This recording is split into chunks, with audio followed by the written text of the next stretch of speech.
All hail, the queen is back. Give me my crown. Hi guys, welcome back to my channel. I'm Rashida. If you're new here, if you're not new here, thank you for still being here, I guess, because it's been a time. I'm feeling active and I'm feeling like I want to be back on my channel, kicking the gears full speed ahead.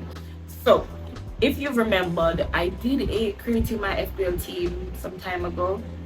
This time I'm gonna tell you why I chose this split, the decision and the critical mind thinking. I'm putting you guys on to tactical analysis like you've never heard before. I'm giving you guys the insight, the tactical setup of a genius. Here's the breakdown. So yeah, this year I think my objective in this is to, let me see, there's no real objective of playing this, by the way. There's no real objective. I think by game week 5 I'm done. I'm out because I'm stressed out. But the key to this is having staples in a team who are guaranteed to bang, as the kids would say.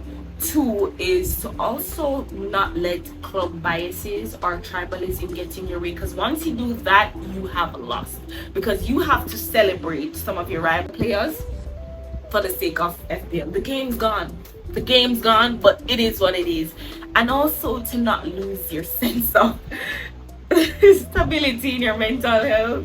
It's not taken serious. It's never that deep. It's just a game, so I'm not going to take it serious either. So I picked Areola as I needed a mid-table keeper would get the job done in securing me a decent good amount of points. Like, I could go the cliche road, get Allison, get Edison, but what's the fun in that? You have to grind for what you want.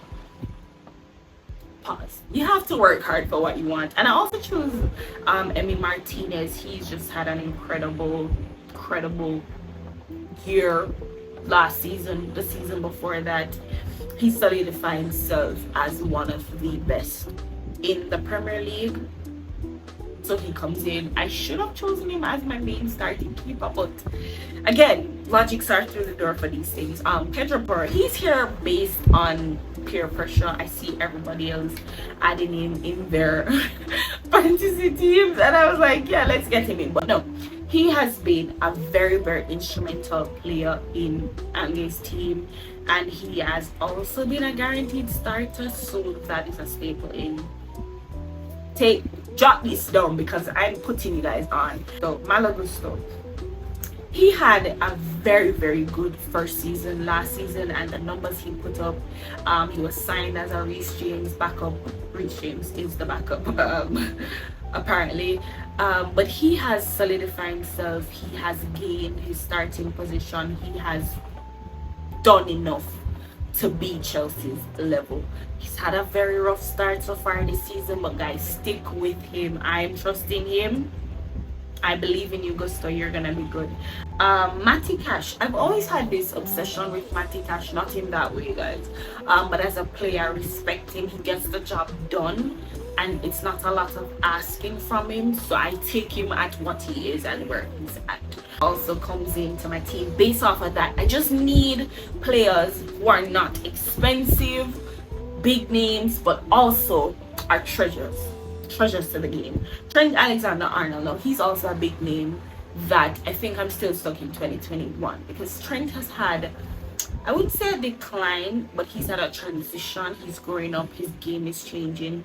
He has been tested in many different styles of play during Klopp's last tenure at Liverpool, and also in Slot's recent years. I do think it's a transitional season, but I'm trusting him because he had electrifying season. Like, he was the man of West Ham, and I just think he can replicate that because he's simply just talented, so it's never a doubt in my mind. I have Menu on my bench. It is at a precaution of I've seen it. I've seen the talent. I've seen how Ten Hag is using him, but he's still at a detriment to Ten Hag's stubbornness. And I'm not sure if he's gonna stay throughout the entirety of the season, but I do hope so. Andreas is there. He's a diversity hire, guys. Like, I'm sorry, he's here on diversity points. Don't remember what, and I don't have it written down, so I'm just gonna go with that answer. Mitoma, again, another incredible talent. He's a philosopher of dribbling.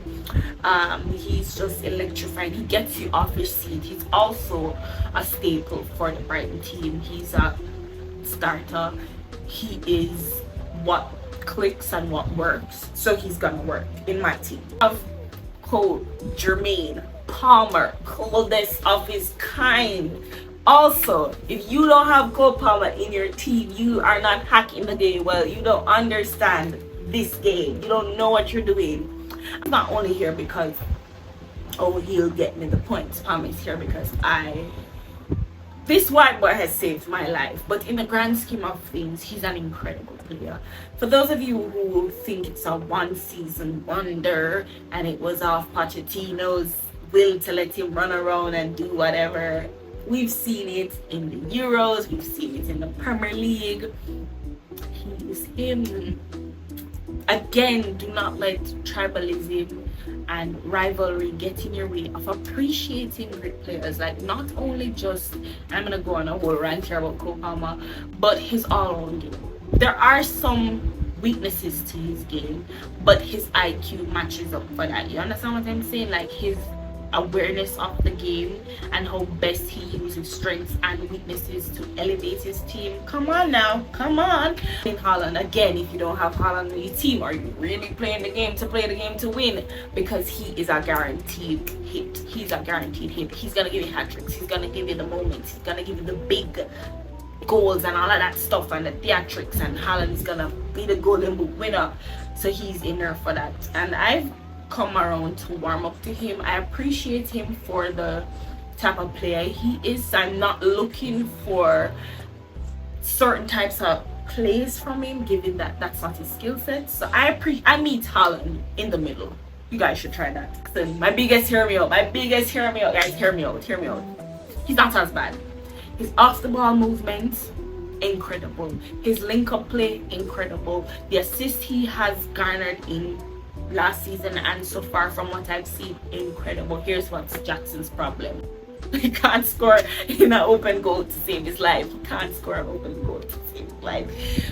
But he'll get there. He has time to grow, and over the season I can see him working on that. Not instantly, not just off the bat, but I do think he has some good moments this season coming to him, and I'm hoping he'll improve on last season. On my bench, Danny Welbeck, good old fashioned number 9, good old fashioned, put him in the box, he'll bang the goals in. That's my explanation. As I said, guys, don't take this serious. Do take my analysis serious, because I am, of course, a genius. This team, and I hope it makes sense. What I do think is I need Bukayo Saka in this team. He's gonna be amazing again for Arsenal. Contemplating on Mohamed Salah, because I never want to count him out on any given day. He's always gonna turn up. He's always gonna deliver the moments. Changes to be made. I'll update you guys along the way if I do make them. So yeah, that's me. Thank you guys so much. See you guys in my next video.